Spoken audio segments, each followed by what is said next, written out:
You're listening to Eyes on the Ground. I'm Slade Ham, comedian, writer, explorer. I'll be your host. At any given moment, there are approximately 100 living mastersmiths as certified by the American Bladesmith Society. To say attaining the rank is difficult is like calling the Hope Diamond a kind of pretty rock. My guest on this episode is one of those 100. Jason Knight might be familiar to you if you, like I certainly did, got roped in by History Channel's Forged in Fire, where he served as a judge for multiple seasons. Recognizing that his heart was in making cool things more than just being on television, Jason now operates Knight Forge Studio. His custom pieces are highly sought after, as is his tutelage. I took a trip to his forge last year and got to watch him work firsthand. All the accolades aside, though, Jason is one of the most down-to-earth human beings I know. And as you'll see, he bleeds creativity. You'll instantly see some of the parallels between bladesmithing and your own endeavors. Please enjoy this conversation with ABS Master Bladesmith Jason Knight.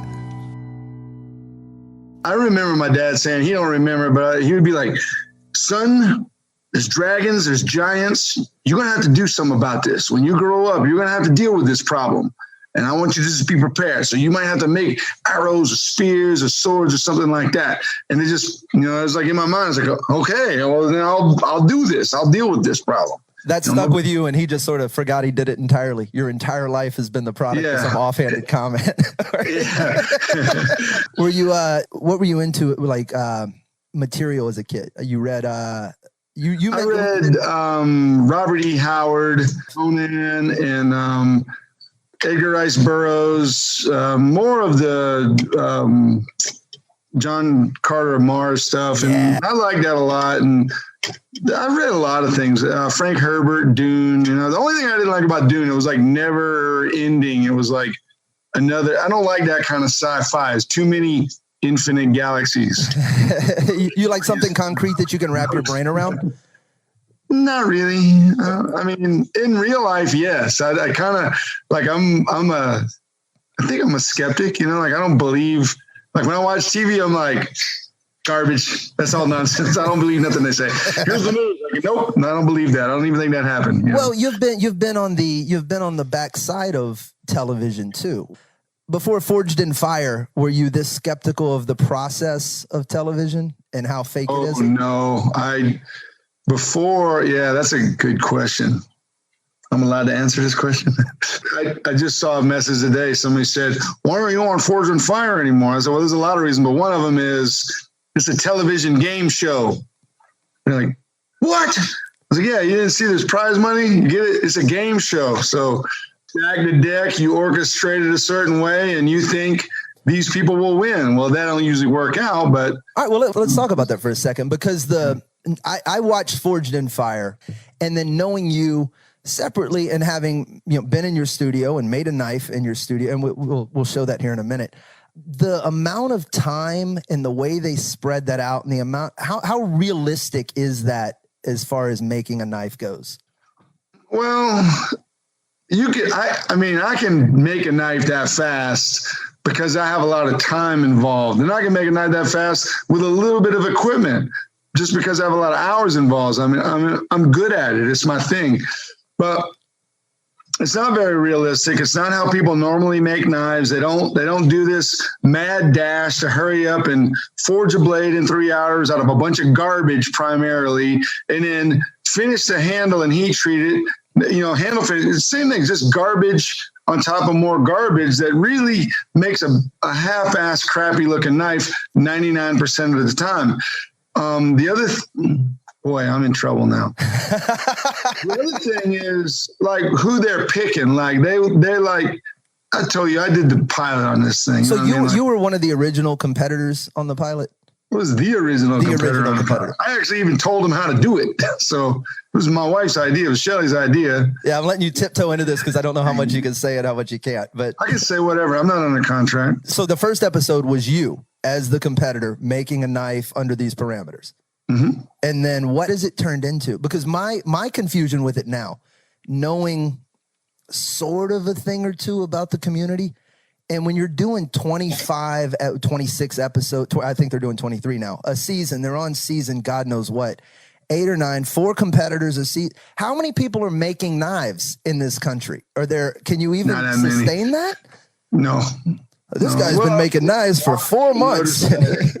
When I was the judge on there, they brought the same competitors back many times. And, sometimes they might even win. But if you notice, they'll bring these people back again and again and again. But ideally, here's what you want. You want one guy who you think might know what they're doing. You want one guy who talks a lot of trash, may not know what they're doing. And then you want 2 people who just want to be on TV. Really, they all just want to be on television because they think, I'll be on television, be my big break. Here's the good thing. It inspires people to make, and that's important. And people start to see there's people out there making blades. So those are the good things about it. But the backside of it, was the show fun? At least it looks like a fun show, or was it just all day on set every day, got tedious and miserable, and you got into it to make knives, and this is not what you asked for? It was fun for a little while until it wasn't fun. If you visit Jason on any of his online platforms, and I highly encourage his Instagram at Jason Knight with a K, knives, you'll run face first into his philosophy of be a maker. It's more than just a platitude, as you'll see. It's an unselfish attitude towards making things in general. And even when that generosity has bitten him, he still never stops being an idea factory. So what does it mean to be a maker? Well, for me, one of the big things about be a maker, and I really just mean make a difference.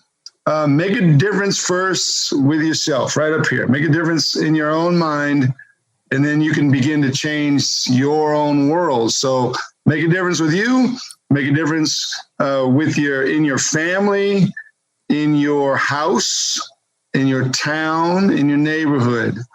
And if you can somehow get yourself in a position where you learn how to, making food makes people happy. I make knives, and sometimes people think that makes them happy. They're at least happy when they first get it. They're like, oh, I really like that. And then they're like, oh, I don't know why I bought it, whatever.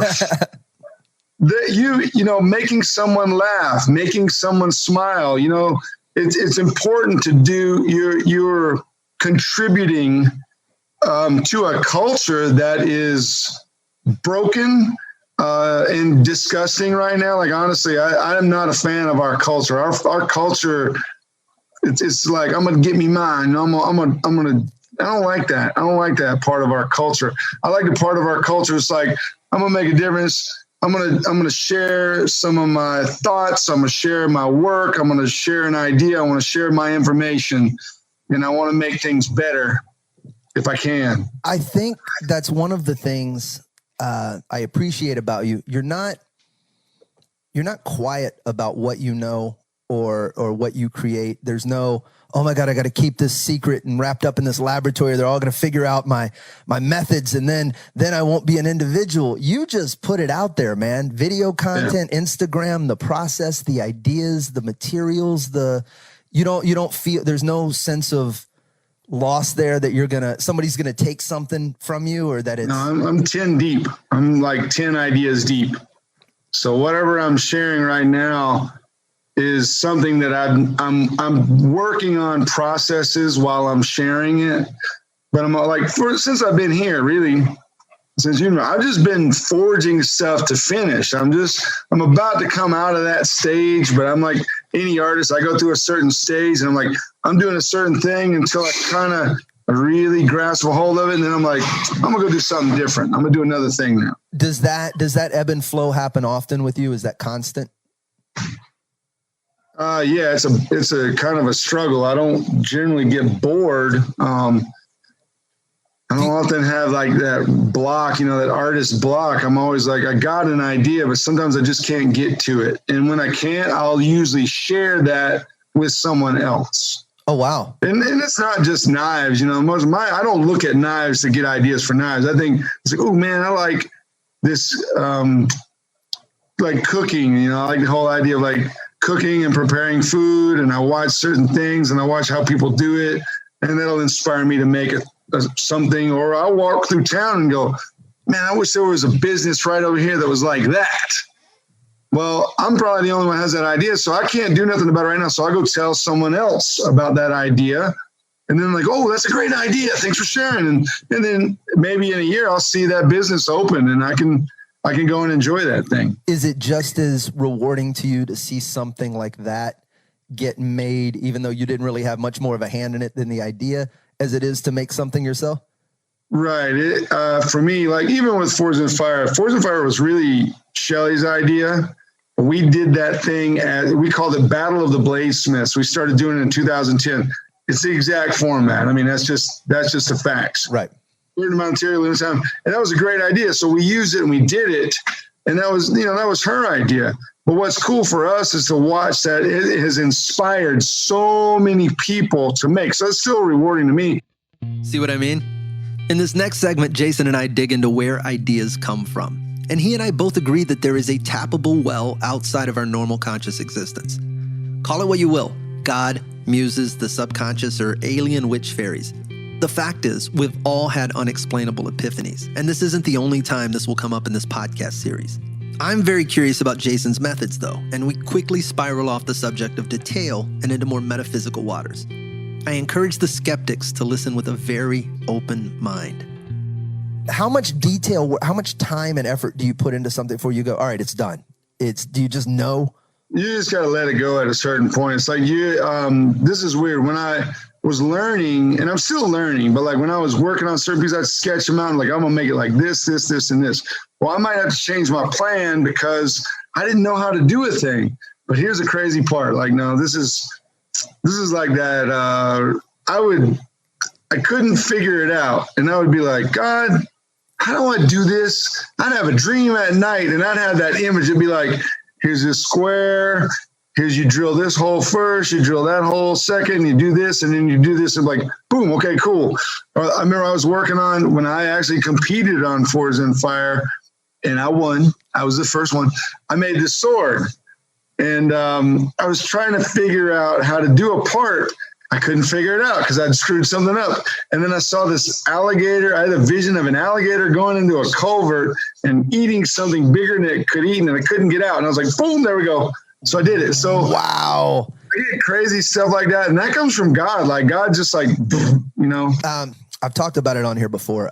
The War of Art by Stephen Pressfield, which is I like that. I got to read that. Oh, Jay, I will send you a copy. But he talks a lot about that. And whether you call it God or the muses or your subconscious or however you paint that, there is, I know it within comedy, the amount of times I cannot solve a bit. I don't know how this story ends. I don't know how this falls together. You have all the pieces, but you don't have all the pieces together. It's just that dumped over box of puzzle stuff. And I'll take that on a bike ride or I'll marinate on it as I fall asleep. And the amount of times that you wake up in the morning or you come back from that ride and I didn't write that. It's not mine. It came into my head. It was dropped off on my doorstep like a baby on a fireman's porch. Well, that's where style comes from too. You know, I mean, that's your subtlety. So when you have that information come into your head, it's like, why do I like that sound or that line or that curve or that phraseology? Why do I like that? It's part of your style. That's what makes everyone unique in that. You know, it's like a thumbprint, and only you can really do it. Now, other people will copy that style because they're not really able to tap in to that. You know, I don't know, they don't, like, I feel like I got God's phone number, you know, so like, hey, I need you to send me some ideas. And the guy be like, okay. When it's working out like that, don't you almost glow? Like it's an untouchable sort of, oh man, there's this one thing I have to tell you a story.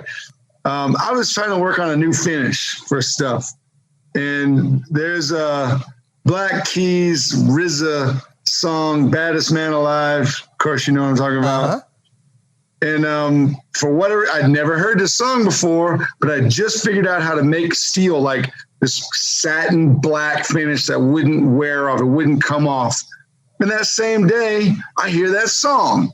And I was like, oh, man, I take the pitchfork from the devil. And I was like, oh, man, that's my theme song for this night. And it was a kukri, and I made it black. I don't remember what year that was. It was like 2012 or something. But it was like that. And when you get these ideas and they all come together, it's just like nice. It's like boom, and then it's a good thing. And that's building that's like who you are, who people see you are like, this is a reality that you are building. You're making things better from the fallen world that we live in. It's like, let me take these scraps and put them back together and make something cool. That's amazing. How much experimentation are you doing in the studio when something like a finish or I assume that you're constantly looking for the thing that no one else has done, that no one else is doing, the thing that makes me look at a knife and go, oh my God, I didn't know that could look like that. Well, so for me, one of the things that I've always, I would watch someone do a knife, like okay shape, but use killer steel, okay handle shape, and use some kind of crazy exotic material, and then engrave it. And you know what that did for me? It was like a dun, dun, dun. It looked like something like Liberace, and I'm not picking on him, like, but it was like so embellished, and it's just like with white wall tires and gold spokes and tinted windows and purple metal flake and sirens and lights.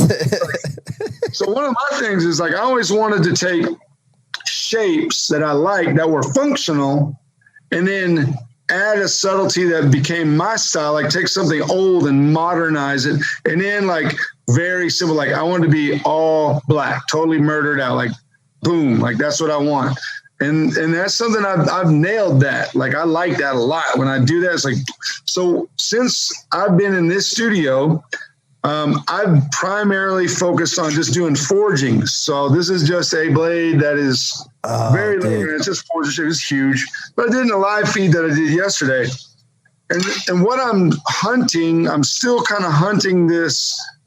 How far do I take the forging? When do I stop? And I find this is what I do find myself. I find myself fooling around with it longer than I need to, because I'll go do, and I'm like, I'm done already. Like, gosh, but we're on camera, we're filming this for YouTube, so maybe I'll dig around with it a little bit longer, just play with it, because I'm trying to figure out something. If I screw it up, I don't care. I don't mind if I screw it up. And truly, half the things that I forged, ground, and heat treated in here that are ready to be finished, I've not even finished, because I'm just like, I don't want to do that now. I got another idea. And at one time I was Damascus, like, and you can explore that, and that's fun, but it's like, I like more bold, simple things with that. I'm more interested in some combinations of what I'm doing, what I did, and what I'm thinking about, which, duh, right? But I'm approaching some interesting concepts. I cannot reinforce this trust, and whatever name you choose to give it, enough. I mentioned earlier that I take problems on bike rides. For me, I throw on music with no lyrics and just ride. I don't actively think about whatever it is, and that's important. This isn't a job for our regular brain. Usually, by the time I get back, I have a starting point at the very least. Maybe you meditate on it before bed, or go for a stoned walk, or vocalize it as a prayer. Whatever it is, I assure you, it works. So back to Jason. Let's talk about what it actually takes to become a bladesmith. First, you have to join the American Bladesmith Society, and you will instantly become an apprentice. Like that. Just like that. All you got to do is join. Okay. Now, who you may or may not apprentice under is really up to them. Not you. And I don't mean the ABS. I mean whoever you pick. Like when people say, "Hey, I'd like to learn from you," it's like, "Well, I'll offer a class. You come take a class with me. In 3 days, you'll learn a lot of stuff. And if you're on, you're on." It's like anybody. Like some people are just on and they can do it. No big deal. And some people, it's kind of weird now.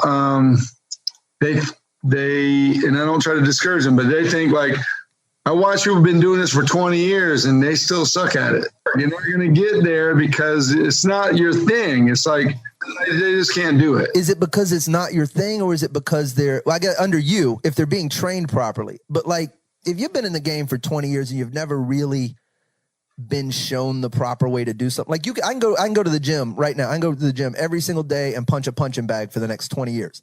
I won't be a boxer in 20 years. Right. I think about, it's kind of like some, like people who are like a Mike Tyson or a Conor McGregor, you know, they're born to be right. This thing that they are. They're born to do this. And that is an art also. I believe it's an art. And I very much enjoy that, you know, not because of the violence of it, but it was like, it's just like when you watch someone do what they do, it's just like, boop, okay, it's over. Gotcha. You know, right. Just naturally perfect. You know, but it's like when you're doing this, like I know, like I'm good at it, but it's because I want to be good at it. It's what I'm supposed to do. And so some people you teach and they get it, but here's another thing. This is a hobby industry primarily. Most people do this. They're doing this for fun. So when people say, how do I make a living making knives? I don't know, bro. I'm trying to figure that out still, you know, it's like, this is like, is that really prevalent in the industry that you have? Like, what is the breakdown? How many people because I think about it in stand up. I could probably tell you what it is in stand up. The amount of people that are successful at this on like a super elite level, the amount of people that are making a living at this because that's what they do, and then this other 90% of the iceberg under the water. It's the same. Yeah, it's kind of the same. A lot of people will, you know, they'll get out there, you know, and they'll like, here's my knife, boom, here's my t-shirt, here's my fan club, here's my YouTube channel, here's my page. And like, you go, it's like, oh yeah, well, I only got, you know, I got these 3 knives and I started, and they're like, oh, cool. And what we've learned about doing this, like making knives and taking orders for custom knives and building mid-tech knives and having other knives made, you know, someone sees that and they go, oh, wow, you got all your hands and like, you got 15 different facets of this business going on. I said, and that's just enough to make a living, but it's still not enough to be a business yet. A business is when, you know, somebody goes, my knife business. And I'm like, whoa, wait a minute. Tell me about your knife business. If you can't turn the key, sell it to somebody and walk away, it's not a business. It's just your hobby. You know what I mean? For me, it is my living. I make a living doing it, but like, I don't make money. Like making money means when you're done, you have money and you just like, take my money that I made making knives and invest it into some Apple stock or what the hell ever. I don't have money like that. Like I was like, I think I'll take my money that I made and buy some groceries. I will make a car payment. That's what we do. But so what I found is a lot of the makers will tell me this, and I look at their work and I'm like, how many knives you made? It was like, well, I made 200 knives over the last 20 years. And I'm like, your wife is a doctor or an attorney or a trust fund. And usually I'm right. Like it's doctor, attorney, trust fund. I'm like, boom, nailed it. How many knives have you made in 20 plus years? I've made personally a couple thousand. Now I'm designing and having made more. So that's even better. So it's getting easier and easier to get one of my designs, but it's starting to get harder to get to customs. In the ABS training, for the Mastersmith, you bring in your final piece. What do they do with that knife? How do they test this? So you're apprentice and then journeyman. So journeyman level, you have to make a carbon steel knife. You've been apprentice for 3 years. Make a carbon steel knife. Can't be any wider than 2 inches. The blade can't be any longer than 10 inches. You have to shave hair on your arm or leg. Has to cut a 1-inch piece of hemp rope. Has to chop a 2x4 twice, a knotty, crusty one. That's what I always give people. Right. Has to still shave hair, and it has to be bent 90 degrees. The blade has to be without breaking. Okay, that's a fun test. Now, there is a little bit of a trick to doing that bend part of it, but it's not that hard. Like you could literally take that test with a chef's knife. Really? It'll do the thing. Yeah, okay. There's no specification on it. But then you present 5 knives before your peers. So the peers are master bladesmiths, 6 or 8 master bladesmiths who've already gone through all this craziness, and they're going to judge the quality of your knives. They're looking for the fit and the finish and the style. So for me, when I would look at stuff, if people put like I didn't like certain things, I would just X off the list. Like if you brought in 5 stag handled knives and they're all similar style, I'm just going to fail you because I think the stag is cool, but I don't want to see it on your test knives because I want to see what you can do shaping a handle. And that shows me nothing. That's true. Nothing. It just shows me. Now, some people are very artistic about it, and I appreciate that, but that's later on. So when I would judge this, I tend to be kind of harsh. Like if I see grind lines in your knife, I fail you. If your handle blade junctions are crooked, I fail. I'm a little more lenient in that. But like when you get to master level, I was even like more. I remember it's so funny. Some guys are like, oh, that guy's really tough and that guy's really tough. And you put your knives up against them. And I tested and I passed and I won the award for the like best knife submitted by a journeyman smith. But it was hard. It wasn't easy. It was like, one of the things you have to make when you're a master is you have to make a European Quillian dagger. Now that has become way more refined since I took my test, because me and my friend Adam and a couple of us, we were really seeking what that meant, because we saw people make daggers, but they weren't Quillian daggers. That means Quillian means a quillon. It's like a guard. The guard is to catch a rapier blade, you know? Gotcha, yeah. So we wanted to make it more specific. So, when we came along, we were really focusing on making more accurate historically to the proportions and dimensions of these things, not just making some little dagger, you know. Right. So I've tested people that brought in their work and they may just like barely like, I'm just kind of squeaking by. And I feel like I don't want you in my little club and you kind of don't want to be in it because I saw the garbage you brought. So fail. Wow. I started to fail. People was like, you made like those designs are proportioned or whatever. I'm failing for that too, because I got sick of seeing garbage. I'm like, it's like your fit finish is all perfect. A machinist can do that. Why is it important that bladesmithing be kept alive? It's an elemental craft in that ancient tool makers would make a tool to make a tool to make a tool. So with bladesmithing is kind of on that same level. It's like a lot of blacksmiths are bladesmiths. Very few bladesmiths are blacksmiths. I am both. I can forge anything. I can forge any shape, any object, and almost any metal. But I don't specifically focus just on blades. I try and challenge myself by making other stuff. Do you? So you are just how do you classify yourself then? What is Jason Knight? I'm kind of an idiot savant.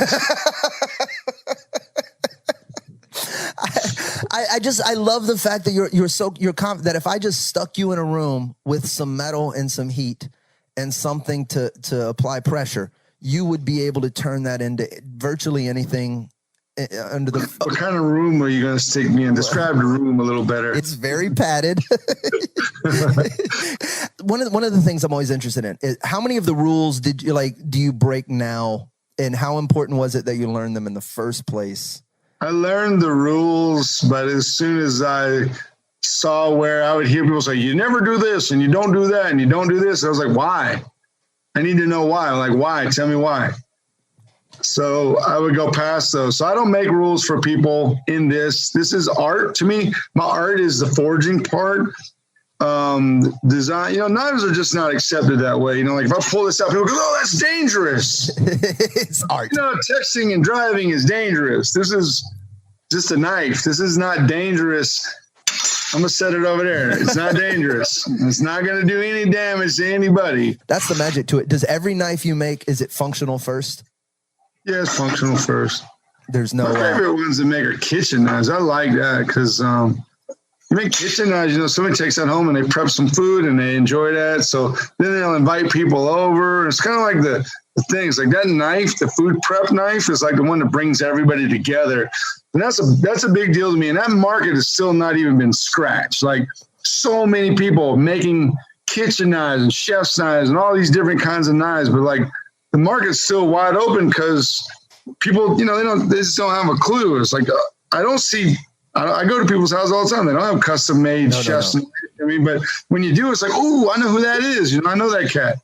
Typical Jason. Seeing a hole in the marketplace, realizing he can't possibly fill it, yet happy to put it out there in the hopes that someone else can. For somebody who basically gave away the idea for Forged in Fire without compensation, you'd think he'd be more hesitant with his thoughts, but that's just not him. Like I said, he's an idea factory, and that comes from a lot of trial and error, a lot of trusting that there will always be more, and an attitude that sees experience instead of failure.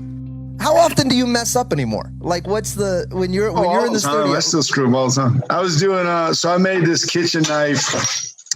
I made it to raise some funds for the 2 local restaurants that we go to, and I just wanted to people who cook the food, serve the food, tend to like.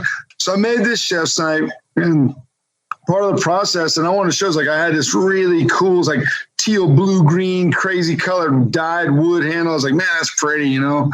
And I broke the handles. So I was like, well, whatever. I just go on to the next one. But I screw up a lot still. And it's okay. I don't, it's funny because I see people all the time. They're like, oh, I've never screwed up a knife. I was like, well, you ain't made enough of them. Are you not serious enough to be like, this isn't, this is not a mistake. It's I learned.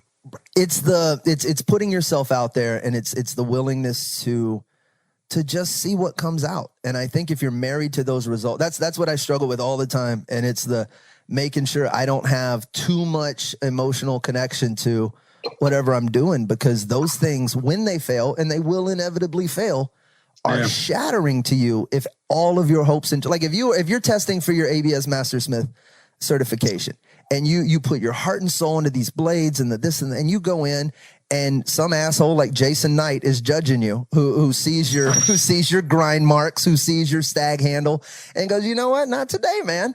And you were sent out into the Tennessee snow a failure, and you can look at that as, go ahead. I got one of my favorite knife makers, one of the only guys that I'll do collaborations with. His name is Andrew Mears. And when he tested for his journeyman, I failed him. And he didn't fail because there were 8 judges, but I was one of the judges that failed him. And I went back and I told him, and then I saw what he had. I was like, why didn't you show this? He goes, well, I thought that's what they wanted to see.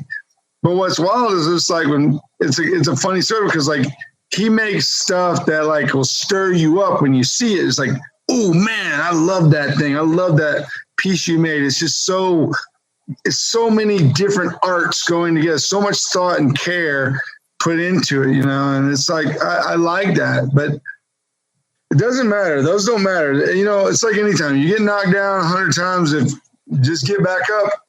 Parting thoughts on making stuff, Jason? Be a maker. Make a difference. Jason Knight is determined to make the world he occupies a better one. It's evident that this type of approach works across disciplines. Jason is a bladesmith. I'm a wordsmith, just like you are a smith of your own type. The tools may be different, but we use them the same. Jason may be one of the freest artists I know because he only chases what excites him. And that is, at its core, how we'd all like to make our living.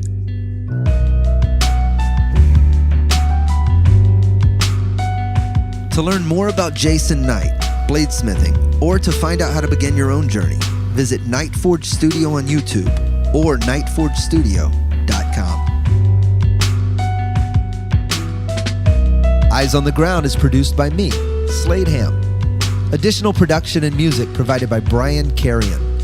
To support future projects like this, please consider contributing to my Patreon or subscribing to me on all things social media at Slade Ham. SLADEHAM.